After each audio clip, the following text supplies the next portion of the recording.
All right, what about this Jacobean rough? Listen, I've got a strong feeling the Tudor look's going to come back in while we're away. I don't want to get left behind. You'll be in the wilderness. Who's going to know? And what if someone's photographing animals, yeah? And I'm in the back of shot? The internet's a powerful tool these days. Vince, you've got to be more economical like me. You see what I've got going on here? The multi-purpose tweed utility suit. It's all I'm taking. It's all I need. Yeah, what if you want to go swimming? Zips down to trunks. Shorts or Speedos? That's the question. Back to that big debate we've been having all morning. Now, the duo behind the mighty boosh, Noel Fielding and Julian Barratt, are with us in the studio. Good morning. Welcome to you both. Hi. Quite difficult to categorise, one might say. Yeah, you have to watch it, really. OK, well, give us a bit of a... I mean, how would you categorise the show? It's quite weird. It's quite magical. Go on little journeys. Yeah. We have lost... We're not in the zoo anymore. Oh, right, OK, yeah, that's moved on. Right. Yeah, we live in a flat in Dalston now. With an ape and a shaman. And there's all kinds of influences coming in there. I mean, it's very eclectic, isn't it? I mean, there's a bit of Mr. Ben in there, isn't it, in the dressing up coming. Yeah, we like Mr. Ben a lot, Big fans of Mr. Ben. Yeah, we're into Mr. Ben, aren't we? The Ben, yeah. The Benster. Sinbad as well. We like Sinbad films. Yeah. Frank Zappa. Lots of musical influences. So where does the idea come from, then? You sat down one day and started to think about it and it all came together? Or yeah, we used to do stand-up together. Well, we used to stand up about... Not together, we didn't hold hands. No. Okay. And we sort of decided that we wanted to make something a bit like the Goodies when we first started out. So because we both watched that when we were growing up, and Python sort of started from there. Really. I mean, and it's a bit buddy-buddy, isn't it? There's a bit of road movie in there as well, isn't there? Yeah, like Bing and Bob type movies. We're into them as well, yeah. We do actually go on adventures every week. It's like a road movie. So there's one... Yeah, they're all pretty much road movies. And who would you hope that this appeals to, particularly in terms of age groups? Sailors and housewives. Young sailors.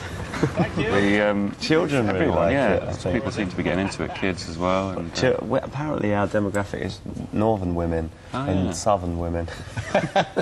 So we need some more men to watch it. And some kids, it sounds. Yeah, and kids like it. Yeah. But is it in a way an antidote? I mean, a lot of television now is, you know, this reality stuff. A lot of people sitting around not really doing an awful lot, and this is just fantasy all over the place. Yeah, I suppose it is a sort of reaction to that in a way, isn't it? Yeah, it's quite escapist for us. Yeah. We were actually writing in Hackney. It was quite dull and depressing in Hackney where we were writing, so I think every time we started, we thought, let's go to a volcano. We always start from a different, geography. We wanted to go to a jungle, and we wanted to go to a desert. And that's how we start writing, usually. Oh, we want to go. Where do we want to go? Sounds like a very creative process. It must be really fun to get involved in. But you also compose all the music as well, don't you? Yeah. That's why I look like this at the moment. You don't seem very confident about it. No, I'm doing that at the moment, yeah. So that's great fun. I love doing the music as well. Noel sings on a lot of the songs and everything, and we do all that. And there's animation in it. There's all sorts. We're just trying to not make it one thing. We don't really like sitcoms, so we thought we'd have a bit of animation, a bit of music, a bit of... it's very original, isn't it? I must ask you, where does Mighty Boosh come from? Is this one of these barnstorming sessions in the pub or something? This is... The guy that's in it, who's the shaman, the boo, that's my brother. And when he was young, he had really curly hair.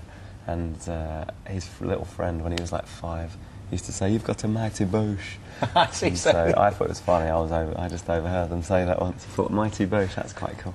Because we didn't want to be Barratt and Fielding. That sounds dreadful. And making that transition from the stage to the screen, is that something that you've always wanted? Is that always in your game plan? Yeah, we wanted to do a TV show first, didn't we? Yeah.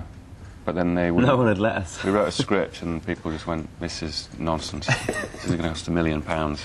You go away and do it." And so we did it on stage and tried to sort of figure out how to make it And then we did a radio show. So we have gone down we've done it in every genre. Every genre.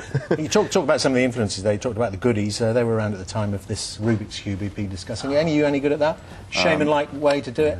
I used to be able to do it. Yeah. I've done mine. Damn it, just come on, get with it. Did you do that, really? I did, yeah. Right. 32 seconds. I bought a book when I was little to see if I could do it, and I couldn't do it. No, I know. I could barely read the book. You say it drives you up the wall.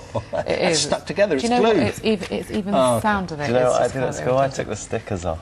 Now you're giving away my secrets. Stop You steam it with a kettle, take the stickers off, and then... Steaming stuff. Yeah, but then they're all it's all a bit warped. It goes a bit fat, a bit swollen. I tell you what, you can have that. Take it off my hands. It's been annoying me all morning. To be recorded episode of the Mighty Boosh. Well, do stay with us, because after 9 this morning we are going to be solving the Rubik's Cube for you. We've got a wizard coming up.